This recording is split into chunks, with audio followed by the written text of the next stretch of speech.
Hello, good morning, students. As you know, the lockdown time is going on, so regular classes is not possible in our school. So our school management had decided to run your online classes from today. So we will talk about our subject. I will teach you math.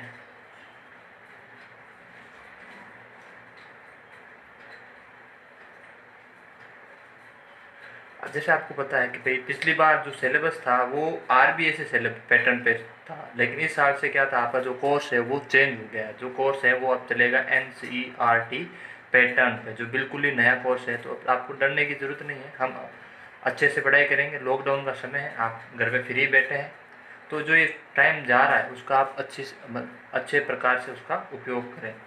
तो हमारा जो maths का जो पहला chapter है उसका name है rational number. Chapter है आपका क्या है, रेशनल नंबर। वैसे आपने 7th क्लास में इसके बारे में थोड़ा बहुत तो पढ़ा है, लेकिन फिर भी हम इसके बारे में नॉलेज, जो बेसिक नॉलेज होता है वो हम ले लेते हैं। सबसे पहले बात करते हैं कि ये जो रेशनल नंबर है वो है क्या। रेशनल नंबर किसे कहते हैं? तो रेशनल नंबर कह सकते हैं अ नंबर विच, क्या कहेंगे, अ number which,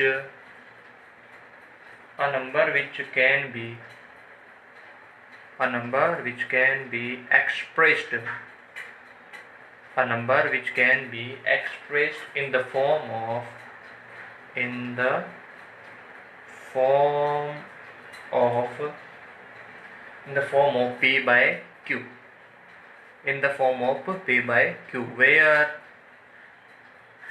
p and q, p and q are integers, where p and q are integers and q is not equal to 0।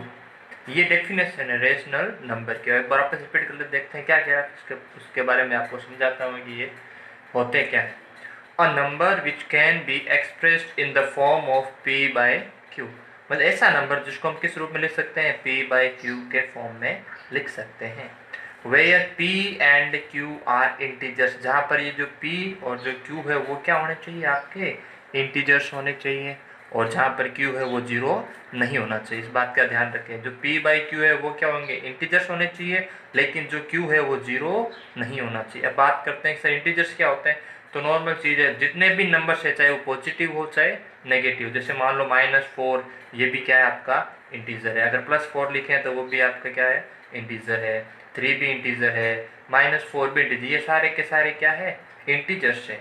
-7 है, सारे के सारे इंटीजर्स। अगर इन्हीं को अगर हम एक्स इसके रूप में लिखें, यानी फ्रैक्शन के रूप में लिखें, जैसे मान लो मैंने लिख दिया 3/7, मैंने क्या लिख दिया 3/7, तो इसको हमने p/q के फॉर्म में लिख दिया, जहाँ p भी क्या है, q भी क्या है, दोनों इंटीजर्स है।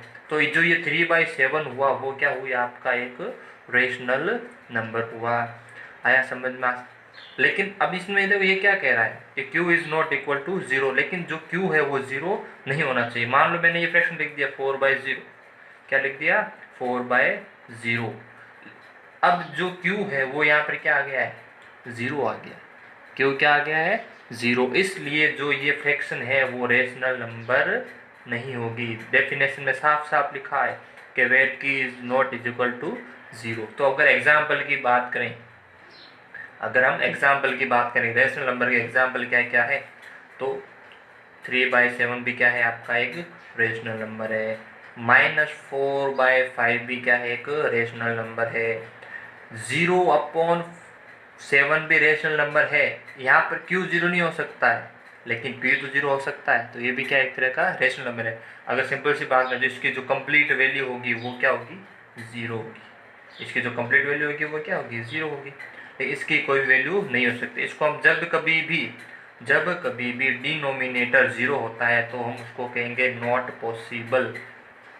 ये क्या है, नॉट पॉसिबल, या फिर इनडेफिनाइट, मतलब इसको परिभाषित नहीं किया जा सकता, अपरिभाषित कह सकते हैं, इनडेफिनाइट या फिर इनफाइनाइट।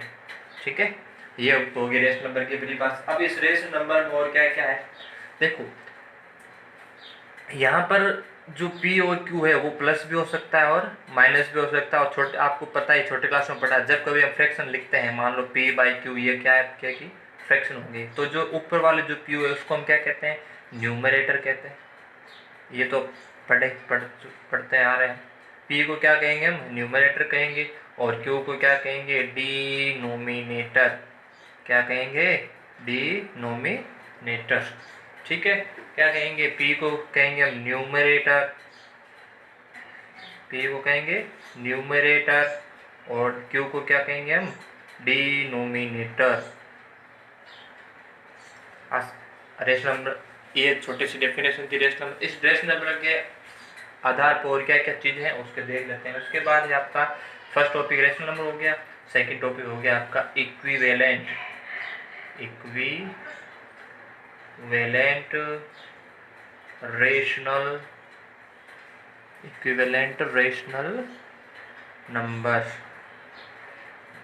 क्या हो गया आपका, इक्विवेलेंट रेशनल नंबर्स।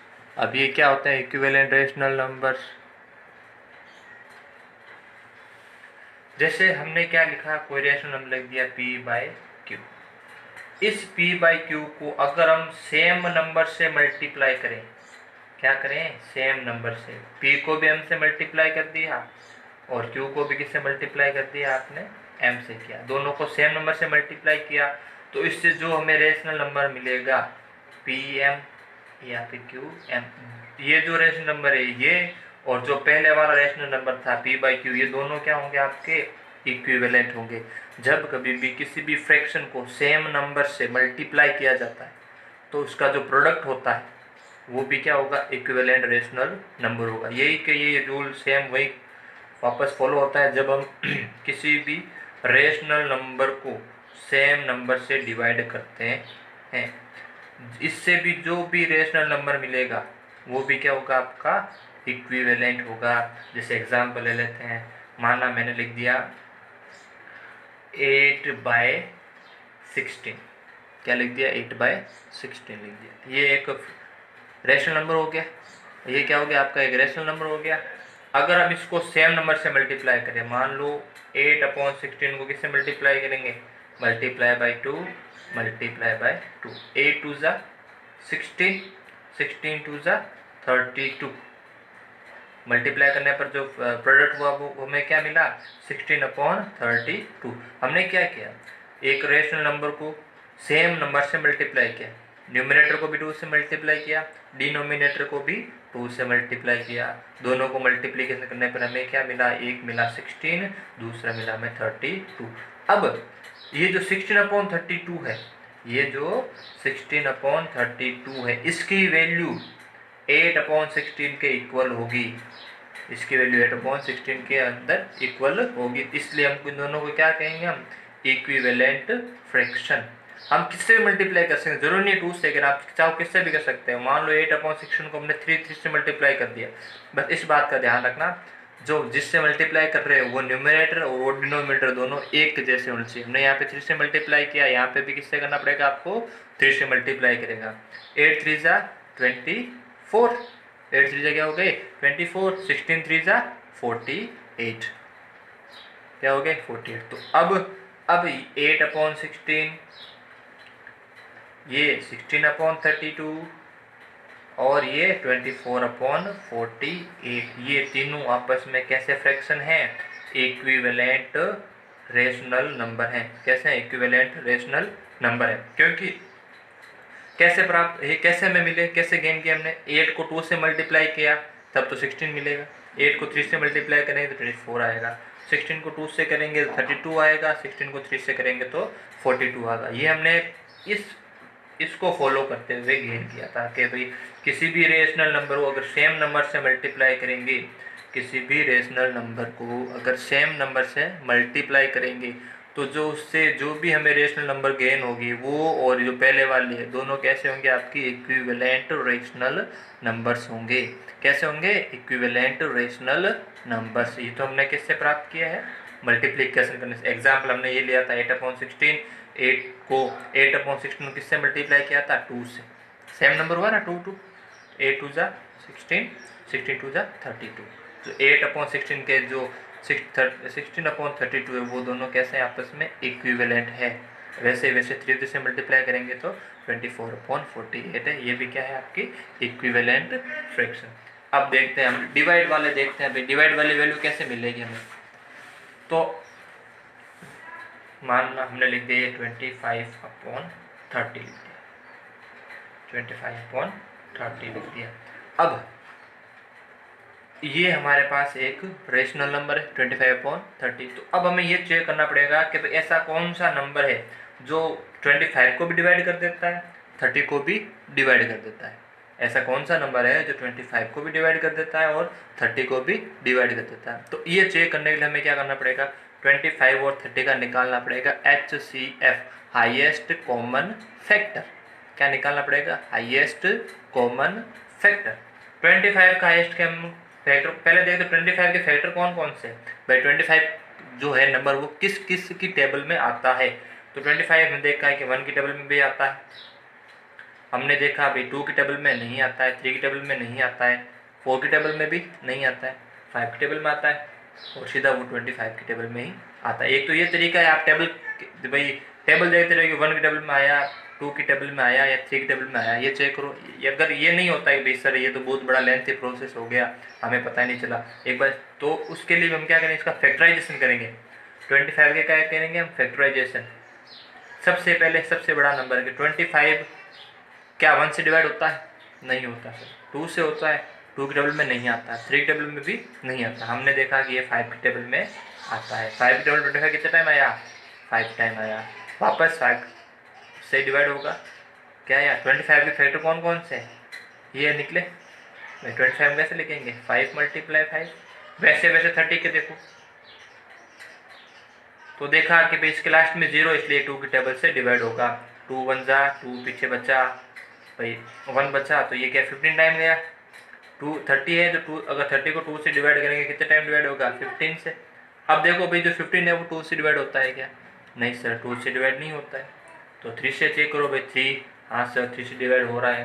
तो देखा भाई 3 की टेबल कितने टाइम बोली, 5 टाइम बोली, तो 15 आया भाई। 15 3 से डिवाइड हुआ कितने टाइम, 5 टाइम, और ये लो 5 की टेबल में 5 आता है। तो अब ये 30 है, 30 के क्या क्या फैक्टर निकले, 2 × 3 × 5। अब हम क्या निकाल रहे हैं, HCF, H से मतलब highest common factor. Common factor इसमें क्या लिखा हुआ है, कॉमन फैक्टर। कॉमन मतलब कि जो दोनों के अंदर है। अब देखते हैं 30 के अंदर 2 है, क्या 25 के अंदर 2 है, नहीं सर 2 तो नहीं है।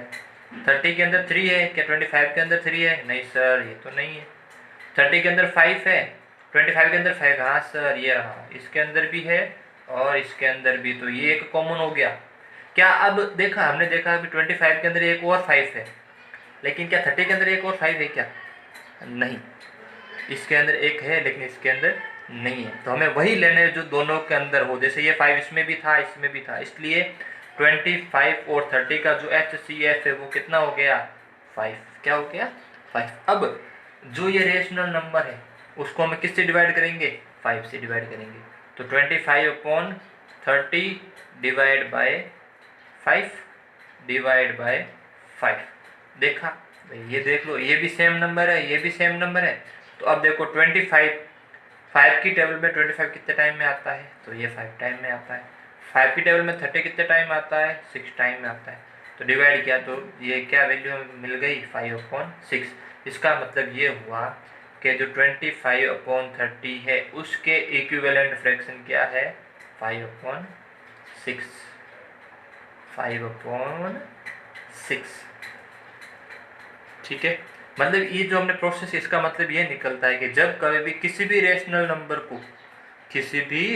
नंबर को अगर हम सेम नंबर से मल्टीप्लाई करेंगे, चाहे वो न्यूमरेटर हो चाहे डिनोमिनेटर हो, तो उससे जो हमें नई रेशनल नंबर मिलेगी उसे हम क्या कहेंगे, इक्विवेलेंट रेशनल नंबर। उसे क्या कहेंगे हम, इक्विवेलेंट रेशनल नंबर। चाहे मल्टीप्लाई करो चाहे डिवाइड करो, मल्टीप्लाई या डिवाइड करने पर जो हमें रेशनल नंबर मिलेगा उसे क्या कहेंगे हम, इक्विवेलेंट रेशनल नंबर। आया समझ में। अब अगला जो हमारा थर्ड नंबर है वो है आपका एब्सोल्यूट रेशनल नंबर। एब्सोल्यूट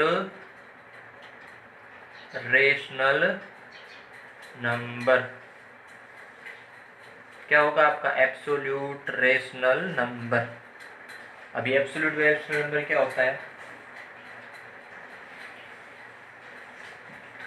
अगर मान लो ये ए है, ये क्या है? ए क्या है? रेशनल नंबर है। ए क्या है? एक रेशनल नंबर। अगर हम इसको दो बड़े बड़े बार के बीच में लिख दिया, इस ए को दो बड़े बड़े बार के बीच में लिख दिया, तो ये जो वैल्यू होगी उसे हम क्या कहेंगे? Absolute value. इसे क्या कहेंगे हम? एब्सोल्यूट। ये एब्सोल्यूट के साइन है।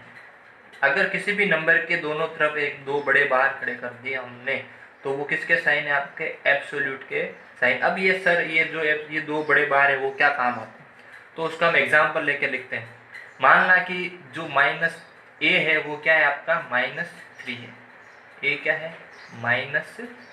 अब कह दिया कि भी ये जो -3 है इसकी एब्सोल्यूट वैल्यू फाइंड करो, तो हमें करना है क्या है? -3 के दोनों साइड में बार लगा है। क्या कर दिए? बार लगा दिए। अब एब्सोल्यूट वैल्यू जब कभी भी किसी भी नंबर के दोनों साइड में बार लग गई, तो उससे जो नई वैल्यू बनेगी वो क्या हो जाएगी? Without any sign. जो वो वैल्यू होगी वो क्या होगी? Without any sign. वो जो वैल्यू होगी वो कैसी होगी? Without any sign. या फिर सिंपल सी लैंग्वेज में ये कह सकते हैं कि जो एब्सोल्यूट वैल्यू होती है वो हमेशा पॉजिटिव होती है। एब्सोल्यूट वैल्यू हमेशा क्या होगी? पॉजिटिव होगी, कभी भी नेगेटिव नहीं होगी। जैसे यहाँ -3 था, -3 के हमने एब्सोल्यूट वैल्यू निकाली तो वो क्या हो गई? आपकी 3 हो गई, पॉजिटिव हो गई। -4 की एब्सोल्यूट वैल्यू क्या हो जाएगी? 4। चाहे कितनी बड़ी ले लो भैया। -105 की एब्सोल्यूट वैल्यू क्या हो जाएगी? 105। ये तो बात रही माइनस की। लेकिन सर अगर कभी कभी अगर मान लो एब्सोल्यूट वैल्यू पॉजिटिव में आ जाए, मान लो ऐसा कह दे कि भाई 777 की एब्सोल्यूट वैल्यू निकालो, 777 की एब्सोल्यूट वैल्यू निकालो, तो मैंने भी बताया कि जो एब्सोल्यूट वैल्यू होती है वो क्या होती है? Without any sign. उसके अंदर कोई साइन नहीं होगा। अगर ये पॉजिटिव है तो ये रिमेन्स पॉजिटिव। पॉजिटिव है तो पॉजिटिव ही रहेगी, कोई चेंज नहीं होगा। अगर नेगेटिव है तो पॉजिटिव में चेंज हो जाएगी, पॉजिटिव है तो पॉजिटिव में रहेगी, नेगेटिव है तो पॉजिटिव में चेंज हो जाएगी। मतलब कि जो एब्सोल्यूट वैल्यू होगी वो हमेशा पॉजिटिव के अंदर होगी, कभी भी नेगेटिव के अंदर नहीं होगी। वो किसी भी साइन के बगैर रहेगी। ठीक है, समझ आया? Absolute rational number. अब एक छोटा सा टॉपिक और कर लेते हैं, फिर आपको एक दो एग्जाम्पल घर के लिए, घर से करने लाने के लिए मैं कह दूंगा। देखते हैं आप करके लेके आते हैं नहीं, कुछ होमवर्क दे देते हैं। जो आपका फोर्थ टॉपिक है वो हो जाएगा स्टैंडर्ड फॉर्म ऑफ अ। ये मैंने समझा दिया लेकिन जल्दबाज वो उसके अंदर समझा दिया था आपको, जो था अपने इक्विवेलेंट रेशनल नंबर। फिर भी एक बार वापस रिकॉल कर लेते हैं। Standard form of a, standard form of a rational number, standard form of a rational number. देखो रेशनल नंबर क्या होगी? वो हमेशा एक स्टैंडर्ड फॉर्म के अंदर होगी, हमेशा बड़ी वैल्यू में नहीं होगी। ऐसी वैल्यू होगी, हमें जो रेशनल नंबर है वो हमेशा प्राइम नंबर्स में होंगे। मान लो मैंने ये लिख दिया 7/3, क्या लिख दिया? 7/3। तो ये क्या स्टैंडर्ड फॉर्म है रेशनल नंबर की? तो इसको चेक करने के लिए हमें देखना पड़ेगा कि क्या 7 और 3 दोनों प्राइम नंबर है। क्या 7 और 3 दोनों प्राइम नंबर है? हाँ देखा, अभी 7 और किससे डिवाइड नहीं होता? ओनली फॉर 1 से डिवाइड होता है या फिर खुद से डिवाइड होता है, इसलिए वो क्या हो गया? एक प्राइम नंबर हो गया। 3 है वो 1 से डिवाइड होता है और खुद से डिवाइड होता है, इसलिए वो भी क्या हो गया? एक प्राइम नंबर हो गया। जब कभी भी कोई भी रेशनल नंबर प्राइम नंबर्स के अंदर हो तो वो क्या हो जाएगी? स्टैंडर्ड फॉर्म हो जाएगी। जैसे एक एग्जाम्पल और लेता हूँ, मैंने लिख दिया 4/8। क्या लिख दिया? 4/8। तो देखो पता लगाओ कि जो 4/8 है वो क्या प्राइम नंबर है? वो क्या प्राइम नंबर है? या तो आपको अगर पता है नॉर्मल चीज़ें तो अच्छी बात है। अगर आपको फिर भी ऐसा नहीं पता है कि प्राइम नंबर कैसे पता लगाएं सर, हमें तो याद ही नहीं रहता प्राइम नंबर, तो सिंपल सी वैल्यू हमें क्या करना है? इनके फैक्टराइजेशन कर देना है। 4 का फैक्टराइजेशन कर दो। 4 का फैक्टराइजेशन किया, 4 2 से डिवाइड हुआ 2 टाइम, 2 से वापस 2 डिवाइड हुआ 1 टाइम। ठीक है, 8 एक का फैक्टराइजेशन किया, ये 2 से डिवाइड हुआ 4 टाइम, ये 2 से डिवाइड हुआ 2 टाइम, और ये वापस 2 से डिवाइड हुआ 1 टाइम। मतलब कि जो 4 के फैक्टर्स हुए वो क्या थे, 2 मल्टीप्लाई बाई 2।